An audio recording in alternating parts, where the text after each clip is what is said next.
विद्यार्थ्यांनो, सुप्रभात. साहित्य मंथन भाग 2 या द्वितीय वर्षाच्या पुस्तकातील चौथा पाठ शिक्षण हाच आमचा तरुणोपाय, लेखक जयसिंगराव पवार. हा पाठ आपण याचा पहिला भागात पहिला पूर्वार्ध आपण बघितला होता पाठाचा.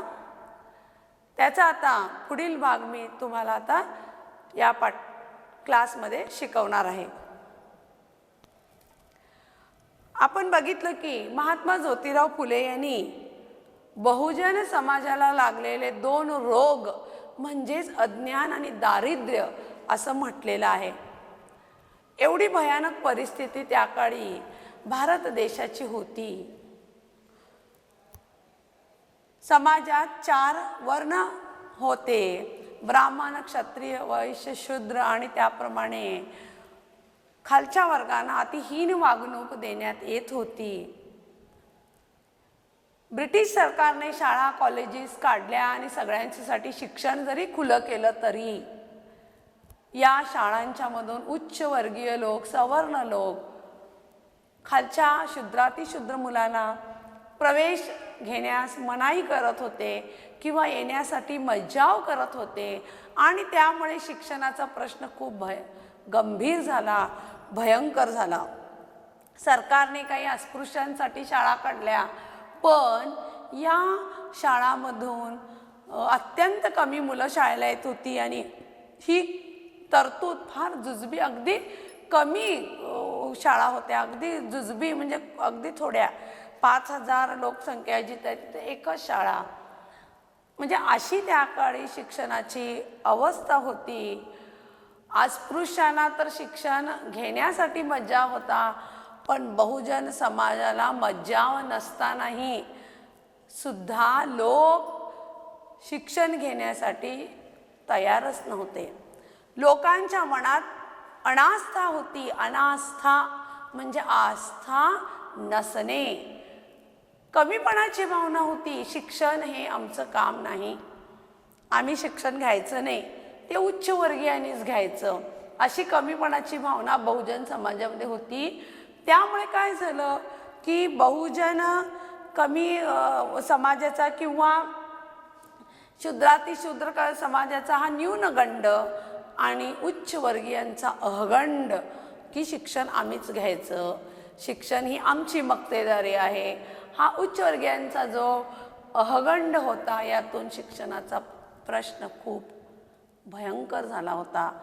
खूप शिक्षणाच्या समस्या आल्या होत्या, निर्माण झाल्या होत्या, आणि याबद्दल काय करावं हे ब्रिटिश सरकारला पण काही कळत नव्हतं किंवा सुचत नव्हतं. शिक्षण हाच आमचा तरुणोपाय, जयसिंगराव पवार. राजश्री शाहू छत्रपती जीवन, राजश्री शाहू छत्रपती जीवन या त्यांच्या जयसिंगराव पवार यांनी लिहिलेल्या या पुस्तकातून, या म्हणजेच ग्रंथातून हा पाठ घेण्यात आलेला आहे. तर यातला पहिला टप्पा पुढच्या भागात आता आपण पाहतोय, ब्रिटिशांचा झिरपणीचा सिद्धांत. काय परिस्थिती निर्माण झाली बघा की एकीकडे बहुजन समाज, ज्याला शिक्षणाची अनास्था होती, शिक्षण घेण्याची इच्छा नव्हती, शूद्रातिशूद्रांना शाळेमध्ये प्रवेश नव्हता, आणि उच्चवर्गीय आणि सवर्ण लोक शिक्षण ही आमचीच मक्तेदारी असं समजून बसले होते. त्यामुळे परिस्थिती खूपच बिकट होती.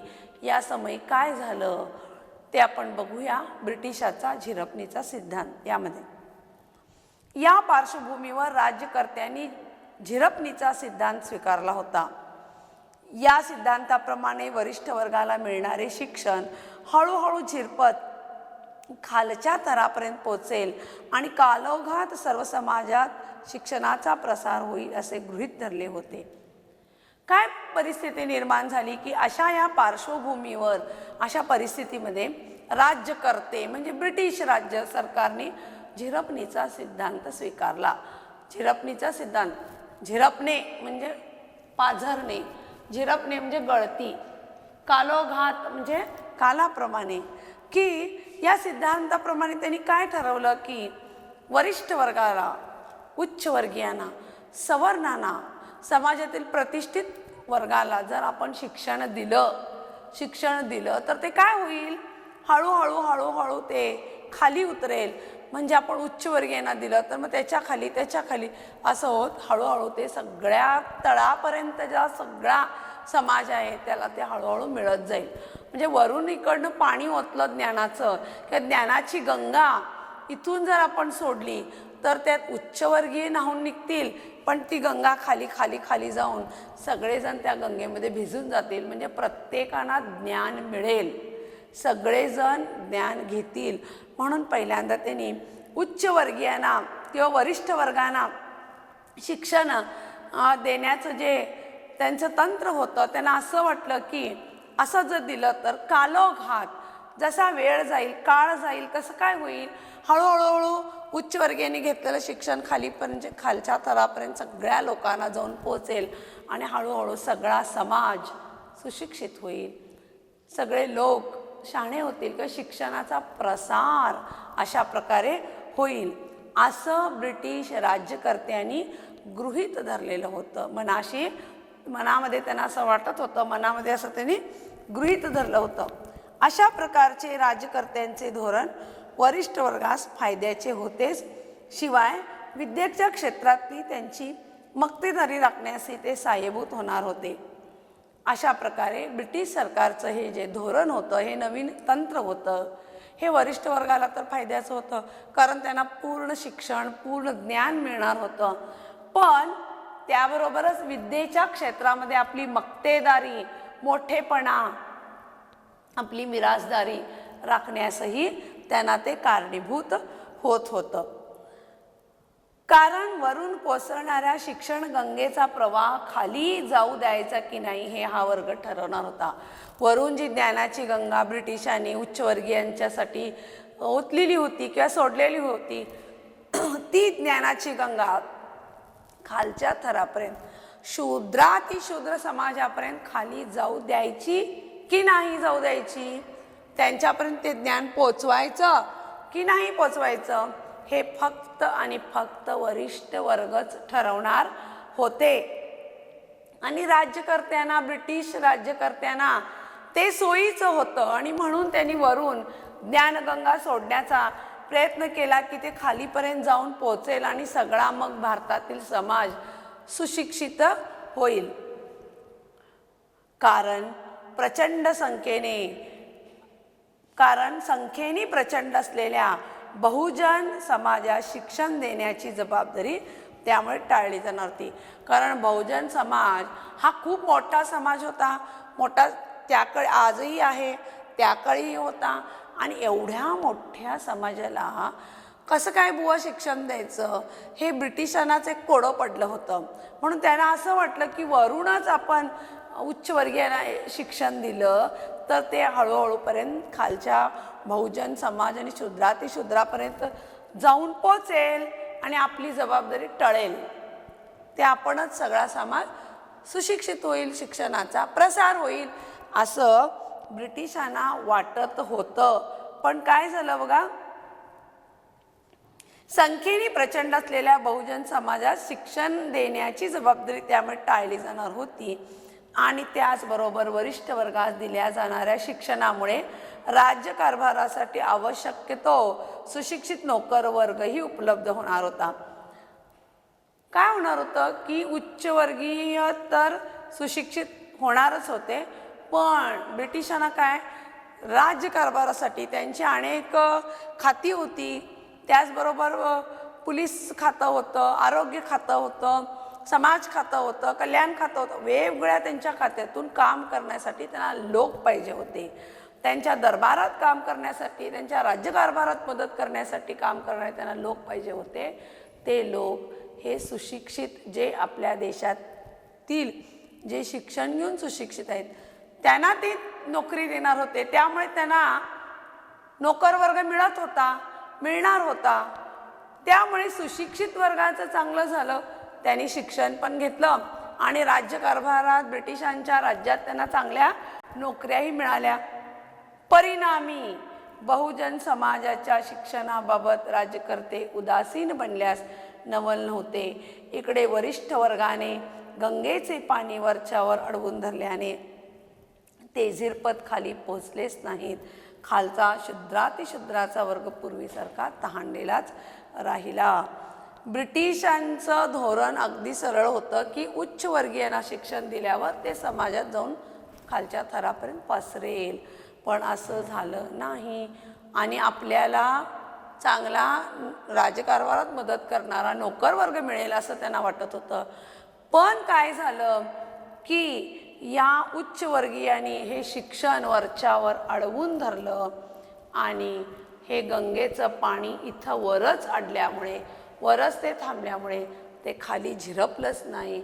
आणि खालचा शुद्रातिशुद्र समाज आणि बहुजन समाज हा ज्ञानाविना तहानलेलाच राहिला. खरं तर राज्यकर्ते पण, ब्रिटिश राज्यकर्ते पण याबद्दल उदासीन झाले, कारण त्यांना नवल वाटलं, आश्चर्य वाटलं त्याबद्दल. कारण आपल्याच देशातील हे उच्चवर्गीय लोक खालच्या वर्गापर्यंत शिक्षण जायला देत नव्हते. ब्रिटिश सरकार तरी करून काय करणार?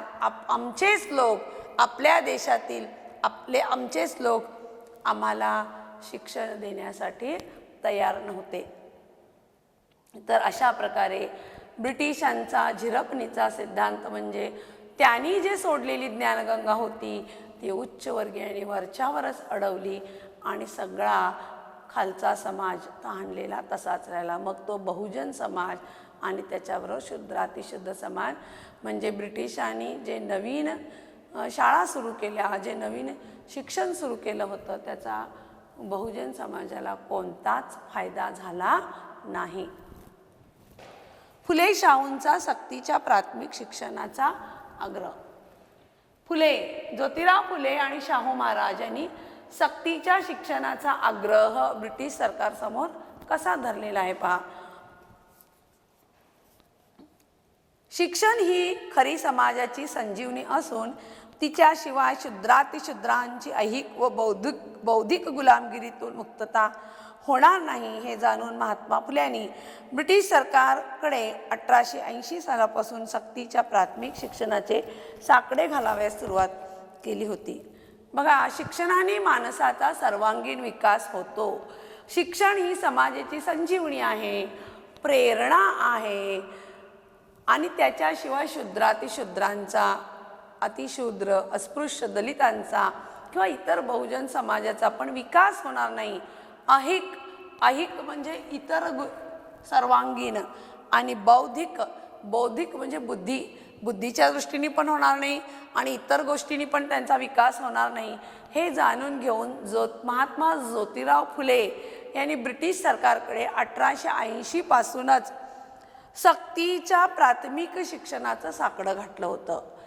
1880 साली त्यांनी ब्रिटिश सरकारला महात्मा ज्योतिराव फुलेंनी सांगितलं होतं की आपल्या समाजाला शिक्षण मिळणार नाही, उच्चवर्गीय शिक्षण द्यायला तयार नाही, तेव्हा तुम्ही कृपा करून मोफत आणि सक्तीचं शिक्षण करावं. असं साकडं महात्मा फुलेंनी अगोदरच ब्रिटिश राज्यकर्त्यांच्या समोर हे मांडलेलं होतं. 1882 साली हंटर कमिशन समोर दिलेल्या साक्षीत सरकारने 12 वर्षाच्या आतील सर्व मुलामुलींना प्राथमिक शिक्षण मोफत द्यावे म्हणून त्यांनी आग्रह धरलेला दिसतो. 1882 साली जे हंटर कमिशन झालं त्या हंटर कमिशनमध्ये ब्रिटिश सरकारला महात्मा ज्योतिराव फुलेंनी सांगितलं की 12 वर्षाच्या आतील सर्व मुलामुलींना मोफत शिक्षण या देशात मिळालं पाहिजेत. शिक्षणाच्या बाबतीत आपला समाज खूप मागे आहे, असा कायदा करावा किंवा असं तुम्ही अंमलबजावणी करा असा आग्रह ब्रिटिश सरकारला महात्मा ज्योतिराव फुले यांनी 1882 मध्ये हंटर कमिशनमध्ये दिलेला होता. पण त्यानंतरचा असा आग्रह नामदार गोखल्यांचा 1910चा केंद्रीय कायदे मंडळातील प्राथमिक शिक्षणाचा ठराव वगळता कोणी धरलेला आढळत नाही. 1882 नंतर 1910 साली महाराष्ट्रातील समाजसुधारक नामदार गोखले यांनी स्त्री शिक्षणाबद्दल, प्राथमिक शिक्षणाबद्दल या देशातील लोकांना कमीत कमी प्राथमिक शिक्षण तरी मिळावं असा त्यांनीही आग्रह धरलेला होता. त्याच्याशिवाय कुणीही शिक्षणाच्या या क्षेत्रात समाजाला शिक्षण मिळावं असं म्हणून कुठल्याही वरिष्ठ वर्गाने पण असा सरकारकडे मांडलं नाही किंवा कुठल्याही समाजसुधारक, देशसुधारक, क्रांतिकारक नेत्याने सुद्धा की समाजातील लोकांना शिक्षण मिळावं असा आग्रह ब्रिटिश सरकारकडे धरला नाही.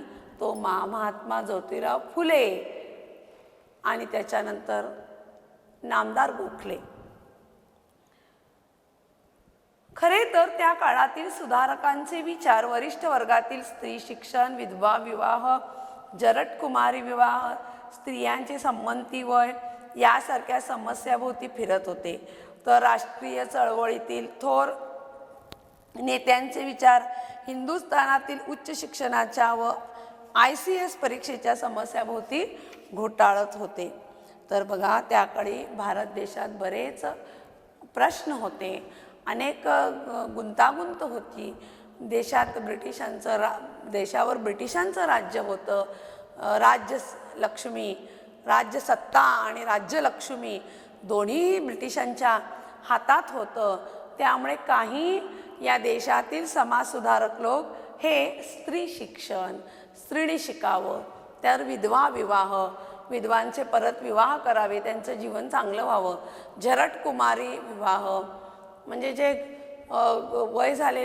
खूप वय झालेल्या माणसाबरोबर लहान वयाच्या मुलीचं लग्न लावलं जातं, हे विवाह पद्धती बंद व्हावी किंवा सती जाणे, बालविवाह अशा पद्धती बंद करण्याचं काम काही समाजसुधारक किंवा काही देशातील या नेते लोक त्या चळवळी करत होते. तर काही नेते लोक किंवा काही समाजसुधारक या देशाला स्वातंत्र्य कसं मिळेल, आपला देश पारतंत्र्यातून जाऊन स्वातंत्र्याचा सूर्य या देशात कधी उगवेल यासाठी काही समाजसुधारक तळमळत होते.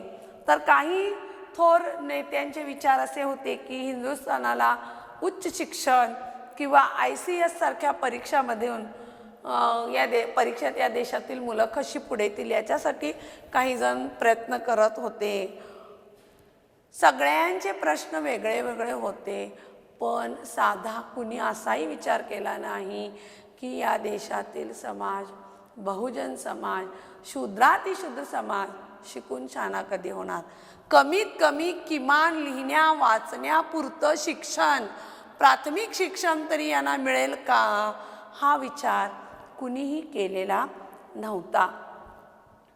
समाजातील मागासलेल्या वर्गांना प्राथमिक शिक्षण मिळाले पाहिजे अशी निकड या मंडळींना भासत नव्हती. याचे कारण ते या वर्गातून आले नव्हते. समाजातील बहुजन समाजातील गरीब, शेतकरी, कामकरी, कष्टकरी या लोकांना आणि त्यांच्या मुलाबाळांना शिक्षण मिळावं, शूद्रातिशूद्र अस्पृश्य दलित समाजातून आलेल्या मुलांना शिक्षण मिळावं याचा विचार कुणी करत नव्हते. कारण हे सगळे नेते, समाजसुधारक मंडळी ही उच्चवर्गीय समाजातून आलेले होते, खालच्या थरातून आलेले नव्हते. जी व्यक्ती ज्या समाजात जन्म घेते त्या समाजाबद्दल त्याला खूप कळकळ असते आणि सगळे उच्चवर्गीय चांगल्या कुटुंबातून आलेले होते. त्यामुळे या खालच्या समाजाचा, बहुजन समाजाचा आणि शूद्रातिशूद्रांचा विचार कुणीही केला नाही. महात्मा फुल्याप्रमाणे शाहू छत्रपतींनीही सक्तीच्या प्राथमिक शिक्षणाचा आग्रह धरला. मागासलेल्या वर्गाची मानसिक गुलामगिरी नाहीशी करण्यासाठी त्यांना किमान प्राथमिक शिक्षण तरी दिले गेले पाहिजे असे त्यांचे ठाम मत होते. महात्मा ज्योतिराव फुल्यांच्या नंतर राजश्री शाहू महाराजांनी सक्तीच्या शिक्षणाचा आग्रह धरलेला आहे की उच्च शिक्षण सोडा बाजूला, पण लिहिण्या वाचण्यापुरतं किमान शिक्षण, प्राथमिक शिक्षण तरी सर्वांना दिलं गेलं पाहिजे असं शाहूंचं ठाम मत होतं, छत्रपती शाहूंचं मत होतं. म्हणूनच नाशिकच्या भाषणात त्यांनी उद्गार काढले, खालच्या वर्गाच्या लोकांच्या बुद्धीवर व ज्ञानावर हे जे जड व जुलमी झूल वादले गेले आहे ते झुगारून देण्याची शक्ती बहुजन समाजाच्या अंगी येण्यास मोफत व सक्तीच्या प्राथमिक शिक्षणाची फार जरुरी आहे. आणि म्हणूनच नाशिक इथं जेव्हा त्यांनी भाषण केलं, त्या नाशिकच्या भाषणात त्यांनी असं म्हटलेलं आहे की खालचा समाज जो आहे, जो बहुजन समाज, या लोकांच्या बुद्धीवर आणि ज्ञानावर जे जू लवादलं गेलं आहे. जू म्हणजे ओझं. ओझं काय की आम्ही शिक्षण घ्यायचं नाही, आम्हाला शिक्षण मिळत नाही, किंवा शिक्षण घेणं हे आमचं काम नव्हे, शिक्षण घेणं हे आमचं काम नाही, आम्ही शिक्षण घ्यायचंच नाही, असं जे बहुजन समाजाला वाटत होतं ते झुगारून द्या. ते झुगारून देऊन तुम्ही शिक्षण घेतलं पाहिजे. ते झुगारून देण्याची, झुगारण म्हणजे त्या सगळ्या परंपरेच्या बेड्या तोडून टाकण्याची शक्ती, ताकद बहुजन समाजामध्ये आली पाहिजेत. आणि त्यासाठी सक्तीचं आणि मोफत शिक्षण मिळालं पाहिजेत. लोकांच्या बुद्धीवर जी मानसिकता, ज्ञानावर जी मानसिकतेचा जे पापुत्रा चढलेला आहे की आम्ही शिक्षण घ्यायचं नाही, ते उच्चवर्गीयांचं काम, ती सगळं तुम्ही झुगारून द्या. ती बंधनं तोडा, त्यातनं मोकळे व्हा आणि कमीत कमी मोफत आणि सक्तीचं प्राथमिक शिक्षण तरी तुम्ही घेण्यासाठी यावं, त्या लोकांना शिक्षण मिळावं असं शाहू महाराजांना खूप वाटत होतं. महात्मा ज्योतिराव फुले यांच्या नंतर शाहू महाराजांनी यात खूप क्रांतिकारक बदल करण्याचा प्रयत्न केला. तसेच समाज समृद्ध व बलवान करण्यासाठी बहुजन समाजातून उत्तम शेतकरी, उत्तम शिक्षक, उत्तम व्यापारी, उत्तम उद्योगपती, उत्तम सैनिक निर्माण झाले पाहिजेत. आणि त्यासाठी शिक्षण गंगेचे पाठ खेड्यापाड्यातील गोरगरीब जनतेच्या दारापर्यंत नेले पाहिजेत असे शाहू महाराजांना वाटत होते. आपला समाज पहिल्यांदा आपण बलवान केला पाहिजे. समाज बलवान झाला तर राष्ट्र बलवान होईल. समाज बलवान आणि समृद्ध करण्यासाठी बहुजन समाजातून जे शेतकरी येतात, तो शेतकरी निपुण आणि उत्तम असला पाहिजे. शिक्षक पण हाडाचा शिक्षक असला पाहिजे. व्यापारी पण तो अतिशय चांगला असावा. उद्योगपती उत्तम असावा. जर आपण एखादा सैनिक जर आपल्या या खालच्या समाजातून येत असेल तर तो सैनिक पण तडफदार आणि देशासाठी बलिदान देणारा उत्तम सैनिक असला पाहिजे. आणि त्यासाठी हे जे सगळं व्हायचं असेल तर पहिल्यांदा ज्ञानाची गंगा खेडोपाड्यातील प्रत्येक व्यक्तीच्या घरापर्यंत जाऊन पोचली पाहिजेत. अज्ञानाने खिचपत पडलेल्या या समाजाला ज्ञानाचा दिवा जर आपण दाखवला तरच हा समाज तेजाने लखलखू शकतो. आणि समाज जर तेजाने लखलखला तर हा देश पारतंत्र्यातून सुटायला वेळ लागणार नाही असं शाहू महाराजांचं म्हणणं होतं. महाराज उच्च शिक्षणाच्या विरोधात नव्हते, पण जिथे समाजातील मागासलेल्या वर्गास प्राथमिक शिक्षणाची कोंड्याची भाकरीही मिळत नव्हती, तिथे उच्च शिक्षणाच्या पंचपक्वान्नाच्या ताटाचा ते विचार करू इच्छित नव्हते. तर काय झालं बघा, शाहू महाराज उच्च शिक्षण घेऊ नका असं म्हणत नव्हते, पण विचार केलं पाहिजेत आपण त्या पातळीवर जाऊन. शाहू महाराज इतके सक्षम होते, इतका समाजाचा ते विचार करत होते की तितका बहुजन समाजाबद्दल आणि शूद्रातिशूद्रांच्या बद्दल विचार करणारा असा राजा त्या काळी तर कुठल्याही संस्थानात झाला नाही. शाहू महाराज हे असं म्हणत होते की आपल्या समाजाला प्राथमिक शिक्षण पहिला दिलं पाहिजे. कोंड्याची कोंड्याच्या भाकरी रोज जरी मिळाली तरी आपलं पोट भरतं, तसं आपल्या समाजाला प्राथमिक शिक्षण म्हणजे लिहिण्या वाचण्यापुरतं तरी शिक्षण मिळावं. उच्च शिक्षणाचं नंतर बघूया. उच्च शिक्षण म्हणजे पंचपक्वान्न, त्याचं नंतर बघता येईल आपल्याला. पण कमीत कमी रोजच्या रोज आपल्याला कोंड्याची भाकरी मिळावी याचा अर्थ असा की आम्हाला रोज शिक्षण मिळालं पाहिजे. आणि तेही प्राथमिक म्हणजे कमीत कमी लिहिण्या वाचण्यापुरतं तरी शिक्षण मिळावं असं शाहू महाराजांचं म्हणणं होतं. उच्च शिक्षणाचे पंचपक्वान्न जोडणाऱ्या वरिष्ठ वर्गास समाजातील मागासलेल्या वर्गास प्राथमिक शिक्षणाची कोंड्याची तरी भाकरी मिळते आहे का नाही याकडे लक्ष देण्याची गरज भासत नव्हती. आणि उच्च शिक्षण घेणारे लोक म्हणजे समाजातील उच्चवर्गीय लोक, हे उच्चवर्गीय लोक पंचपक्वान्न खाऊन मजेत होते. याचा अर्थ त्यांना चांगल्या नोकऱ्या होत्या, चांगलं खाणं पिणं होतं, उच्च शिक्षण त्यांच्याकडे होतं. त्या लोकांना अजिबात काळजी नव्हती की हा बहुजन समाज भुकेला आहे, शिक्षणापासून वंचित आहे, यांना कोंड्याची भाकरी, प्राथमिक शिक्षणाची कोंड्याची भाकरी तरी मिळते का याचा विचार त्या वरिष्ठ लोकांनी केलाच नाही. त्यांना लक्ष देण्याची गरज भासत नव्हती. त्यांनी बहुजन समाजा, आपल्याच देशातील हे उच्चवर्गीय लोक, सवर्ण लोक पण बहुजन समाजाकडे आणि शूद्रातिशूद्रांकडे त्यांनी दुर्लक्षच केलं. मोफत व सक्तीच्या प्राथमिक शिक्षणाचा कायदा. शाहू महाराजांनी मोफत व सक्तीच्या शिक्षणाचा कायदाच केला. आता शाहू महाराज गप्प बसले नाहीत. ते राजे होते, त्यांच्याकडे अधिकार होता, ते संस्थानिक होते, त्याचबरोबर त्यांच्याकडे पैसाही होता. आपल्या भांडारातला बराच पैसा त्यांनी समाजासाठी खर्च केलेला आहे. आपल्या राज्यात प्रजेसाठी प्राथमिक शिक्षण मोफत व सक्तीचे करावे या विषयावर शाहू महाराज 1912-13 सालापासून गांभीर्याने विचार करत होते. 1912-13 सालापासून ते विचार करत होते की आपल्या संस्थानात लोकांना मोफत आणि सक्तीचं शिक्षण मिळावं. त्यांचं संस्थान आहे कोल्हापूर संस्थान. पुढे त्यांनी शिक्षणाच्या सार्वत्रिक प्रसारासाठी वतनी शिक्षकासारखे काही अभिनव प्रयोगी केले, पण ते फार यशस्वी झाले नाहीत.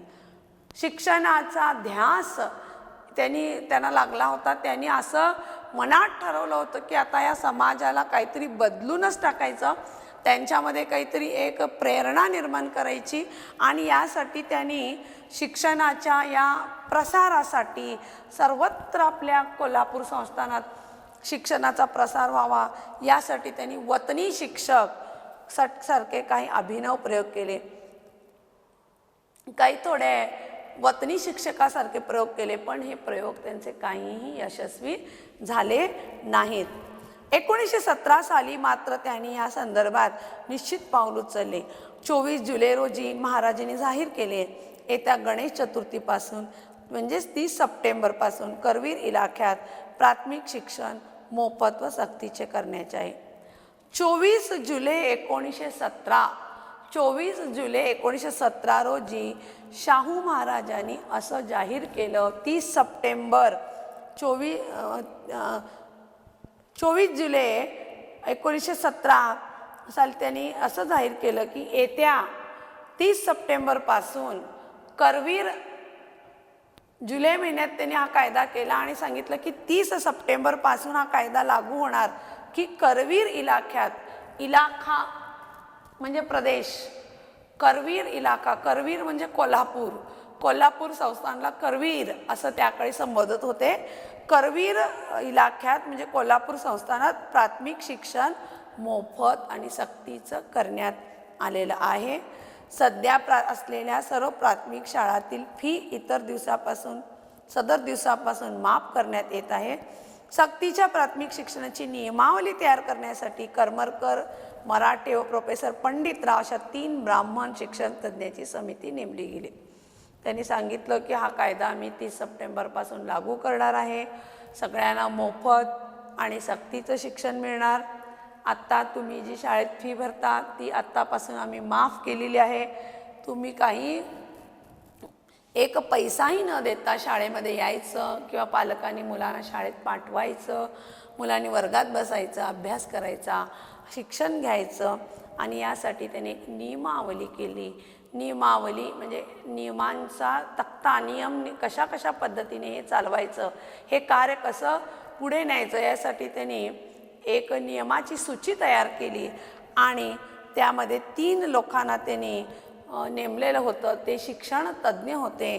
त्याच्यामधील पहिले करमरकर, दुसरे मराठे व तिसरे प्रोफेसर पंडितराव. लवकरच 21 सप्टेंबर 1917 रोजी शिक्षण तज्ज्ञांच्या समितीने तयार केलेल्या नियमावलीवर आधारित असा सक्तीच्या शिक्षणाचा कायदा खास जाहीरनामा काढून प्रसिद्ध करण्यात आला. त्यांच्या उद्देशात करवीर इलाख्यातील आमच्या सर्व प्रजाजनांना लिहिता वाचता येऊन आपली स्थिती ओळखून सुधारण्यास समर्थ व्हावे म्हणून कायदा केल्याचे म्हटले होते.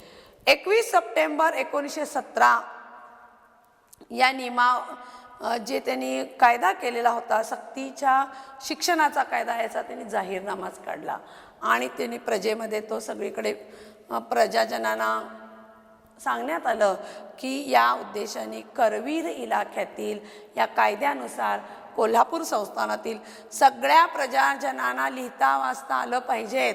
या कायद्यानुसार बघितलं तर प्रत्येकाला लिहिता वाचता आलं पाहिजेत, सुधारलं पाहिजेत, प्रत्येकाने समर्थ झालं पाहिजेत आणि स्वतःची छोटी छोटी कामं स्वतः लिहून वाचून आपण केली पाहिजेत असं त्यांनी म्हटलं. या कायद्यान्वये शिक्षणास योग्य वयाची मुले शाळेत पाठवण्याची आईबापावर सक्ती करण्यात आली होती. त्यांनी तशी पाठवली नाही तर त्यांना प्रत्येकी 1 रुपया दर महिना दंड करण्याची तरतूद करण्यात आली. आणि त्यांनी सांगितलं की हा कायदा सर्वांना लागू आहे. या कायद्यानुसार प्रत्येक आईवडिलांनी मुलांना शाळेत पाठवलं पाहिजेत आणि शिक्षणाच्या वयाची मुलं असूनही जर तुम्ही मुलांना शाळेत पाठवत नसाल तर प्रत्येकी महिन्याला 1 रुपया दंड तुम्ही दिला पाहिजेत. ज्यावेळी शेतकऱ्यांचं उत्पन्न 3-4 रुपये होतं अशा समयी 1 रुपया बहुजन समाज, शेतकरी समाज, कष्टकरी आणि शुद्र 1 रुपये कुठं देणार होते? समाजाकडे दारिद्र्य होतं. त्यामुळे समाजांना असं झालं की शाहू महाराजांनी जो कायदा केलेला आहे तो सगळ्यांना मान्य करावा लागला. कारण शाहू महाराज हे राजे होते आणि त्यांचा कायदा कुणालाही डावलता आला नाही. त्यामुळे तिथं त्यांच्या इलाख्यातील जी मुलं शिक्षणाची होती त्यांना त्यांचे आईवडील पालक शाळेमध्ये पाठवू लागले. मुलांनी यायचं, पाटी पुस्तक काय लागेल त्या मुलांचा गणवेश, त्यांना त्यांची शाळेची बॅग, ह्याची सगळी तयारी शाहू महाराजांनी केली आणि त्याच्यासाठी अतोनात पैसा शाहू महाराजांनी खर्च केला. पुढचा मुद्दा आहे बघा, प्राथमिक शिक्षण कायद्याची अंमलबजावणी. शाहू महाराजांनी नुसतं बोलून कायदा काढला बोलले नाहीत किंवा नुसता कायदा काढून ते गप्प बसले नाहीत, तर त्याची बरोबर अंमलबजावणी केली. हे काम व्यवस्थित नीट होतंय की नाही, सर्व मुलांना शिक्षण मिळतंय की नाही, प्रत्येक गावातून प्रत्येक खेड्यापाड्यातून प्रत्येक मुलाला शिक्षण मिळावं, एकही मूल शिक्षणापासून वंचित राहता कामा नये, हे शाहू महाराजांचा हा जो उद्देश होता तो सफल होतोय की नाही यासाठी त्यांनी फार सुंदर बघा अतिशय चांगल्या प्रकारे आपल्या हाताखालील सहकाऱ्यांना काम देऊन त्यांच्याकडून काम करून घेतलं आणि मोठ्या जबाबदारीने त्यांच्या सगळ्या सहकाऱ्यांनी ते पारही पाडलं. या कायद्याची अंमलबजावणी कसोशीने केली गेली. साधारणपणे 500 ते 1000 लोकसंख्या असलेल्या प्रत्येक गावात प्राथमिक शाळा सुरू केली गेली. प्रारंभी गावातील चावडी, देवळे, धर्मशाळा आदी इमारतीत शाळा सुरू केल्या. या शाहू महाराजांचा जो कायदा होता मोफत आणि सक्तीच्या शिक्षणाचा कायदा, याची अंमलबजावणी अत्यंत कसोशीने खूप प्रयत्न करून पुढे ती राबवण्यात आली. 500 ते 1000 लोकसंख्या ज्या प्रत्येक गावात आहे तिथे एक प्राथमिक शाळा सुरू करायची. 500 ते 1000 लोकसंख्या आहे त्या प्रत्येक गावात एक शाळा सुरू करायची. मग ते गावातल्या चावडी जर असेल जिथे न्यायनिवाडा होतो तिथे करायचं, किंवा देऊळ असेल तर देवळात शाळा भरवायची, किंवा धर्मशाळा असेल तर धर्मशाळेत शाळा भरवायची. कुठलंही एक सोयीचं ठिकाण बघून शाळा भरवायची, पण शाळा सुरू करायचंच असा त्यांचा नियम होता. तशा प्रकारे ते राबवण्यात आलं. जिथे अशा इमारती मिळाल्या नाही व जिथे एखादे मंदिर असणे आवश्यक वाटले तिथे देवस्थान निधीमधून तुळजाभवानीचे मंदिर बांधावे आणि त्या मंदिराच्या एका सोप्यात शाळा व दुसऱ्या सोप्यात गावचावडी ठेवावी असा आदेश दिला गेला. काही गावामध्ये मंदिरं नव्हती, चावडी नव्हती किंवा धर्मशाळा नव्हत्या. मग त्यांना वाटत होतं की या ठिकाणी काहीतरी तयार केलं पाहिजे. त्या ठिकाणी त्यांनी तुळजाभवानीचं आवश्यक ज्या ठिकाणी आहे त्या ठिकाणी तुळजाभवानीचं एक मंदिर बांधलं आणि त्या मंदिराच्या एका सोप्यात शाळा आणि दुसऱ्या सोप्यात गावातील चावडी जिथं न्यायनिवाडा होतो आणि एक बाजूला मंदिर अशी सोय करून दिली. आणि हा सगळा पैसा त्यांनी देवस्थानच्या निधीमधून निर्माण केला आणि पदरचाही पैसा आपल्या संस्थानातलाही पैसा त्यांनी खर्च यासाठी केला. तुळजाभवानी हे कोल्हापूरचं अगदी लाडकं दैवत आहे बघा. तुळजाभवानी आई अंबाबाईचं मंदिर तिथं आहे आणि या करवीर निवासिनी असं तिला करवीर वासिनी असं त्या अंबाबाईला म्हटलं जातं आणि तिच्यावरूनच करवीर असं त्या शहराला संबोधलं जातं. आता त्याचं नामकरण झालेलं आहे कोल्हापूर. काही ठिकाणी शाळांसाठी खास इमारती बांधल्या गेल्या. वर्षभरात संस्थानातील खेड्यापाड्यात अशा 96 नव्या शाळा सुरू झाल्या. काही ठिकाणी त्यांनी खास शाळेसाठी इमारती बांधल्या आणि वर्षभरात जवळजवळ 100च्या आसपास 96 शाळा 100च्या आसपास वर्षभरात निर्माण करणं हे साधं काम, सोपं काम नव्हतं. हे प्रचंड ताकदीचं आणि बुद्धिकौशल्याचं काम होतं आणि ते काम शाहू महाराजांनी करून दाखवलं. शाहू महाराज प्राथमिक शिक्षणावर 1 लाख रुपये खर्च करत होते. पुढे ती रक्कम 3 लाखावर गेली. ही रक्कम आज आपणास किरकोळ वाटत असली तरी त्याकडे ती प्रचंड होती. शाहू महाराज प्राथमिक शिक्षणासाठी आपल्या इलाख्यामध्ये करवीर संस्थानामध्ये कोल्हापूर संस्थानामध्ये 1 लाख रुपये हे प्रायमरी एज्युकेशन म्हणजे प्राथमिक शिक्षणावर खर्च करत होते. आता 1 लाख म्हणजे आपल्याला कमी वाटतील पण त्याकडे ती फार मोठी रक्कम होती. पुढे ती वाढत 3 लाखावर गेली. म्हणजे इतका अफाट पैसा शाहू महाराज प्राथमिक शिक्षणासाठी खर्च करत होते. कारण त्याकडे शिक्षकांचा पगार 12 रुपये होता. विचार करा, शिक्षकांचा पगारच 12 रुपये होता आणि ही वाढत जाऊन ही रक्कम 3 लाखापर्यंत झाली. म्हणजे आपल्या संस्थानाच्या भंडारातील अमाप पैसा शाहू महाराजांनी शिक्षणासाठी खर्च केला. विशेष म्हणजे या काळात महाराष्ट्र, कर्नाटक, गुजरात व सिंध इतक्या अफाट प्रदेशावर पसरलेल्या अख्ख्या मुंबई इलाक्याची शिक्षणातील तरतूद 1 लाख रुपये इतकी नव्हती. पुढे 10-12 वर्षांनी 1930 साली ही तरतूद 1 लाख रुपयाची करण्यात आली. बघा, महाराष्ट्र, कर्नाटक, गुजरात आणि सिंध असे त्यावेळी प्रांत होते. तर या अफाट अशा पसरलेल्या 4 प्रांतांच्या शिक्षणासाठी ब्रिटिश सरकार 1 लाख रुपये सुद्धा खर्च करत नव्हते. म्हणजे अख्खा मुंबई इलाक्याची पण मुंबई इलाक्यात पण प्राथमिक शिक्षणासाठी एवढा पैसा खर्च होत नव्हता किंवा या 4 प्रांतावर एवढा पैसा खर्च होत नव्हता. तेवढा पैसा शाहू महाराजांनी, त्याच्यापेक्षा अधिक पैसा शाहू महाराजांनी आपल्या संस्थानात खर्च केलेला आहे. 10-12 वर्षानंतर सरकारने 1930 साली ही 1 लाख रुपये खर्च केलेला आहे. म्हणजे ब्रिटिश सरकार अतिशय अल्प पैसा प्राथमिक शिक्षणासाठी देत होते.